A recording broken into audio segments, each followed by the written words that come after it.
Bonjour à tous, merci de nous rejoindre. Voici les titres de ce lundi 20 novembre.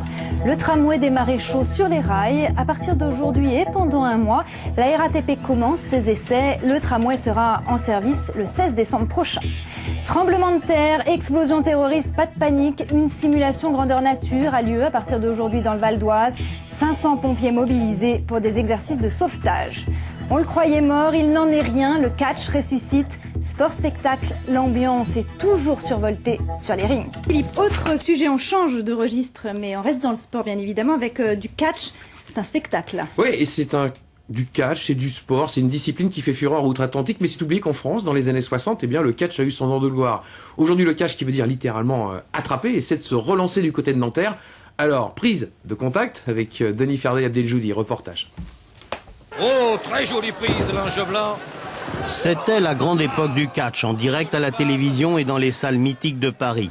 Des années 60, il reste aujourd'hui des collectionneurs passionnés, véritable mémoire du catch.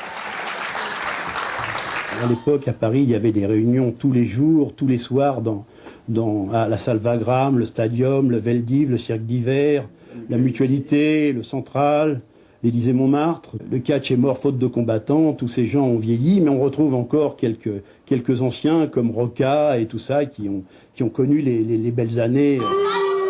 1000 documents rassemblés en 20 ans, nostalgie des heures de gloire et des champions du moment, l'Ange Blanc, Delaporte et tant d'autres comme Claude Roca, toujours sur le ring. Nous avons été associés pendant au moins 12 ans avec Petit Prince. J'ai travaillé pour des grands managers, Laja, Siri, Delaporte.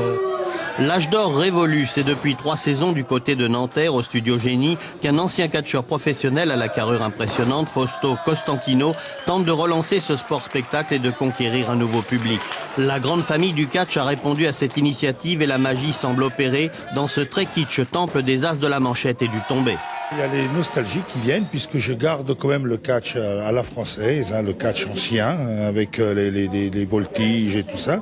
Et puis il y a des jeunes qui viennent, qui veulent regarder du catch américain puisqu'ils n'ont pas connu l'ancienne époque.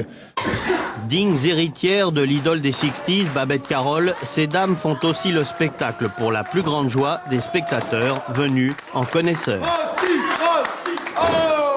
Et ça, c'est rare, les filles qui se battent. Et nous, à la AEW, on aime bien les filles.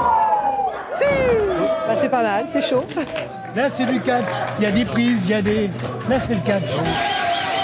Une fois par mois, l'association des professionnels du catch et le directeur des lieux proposent 3 heures de combat sur le ring de légende venu de l'Élysée-Montmartre.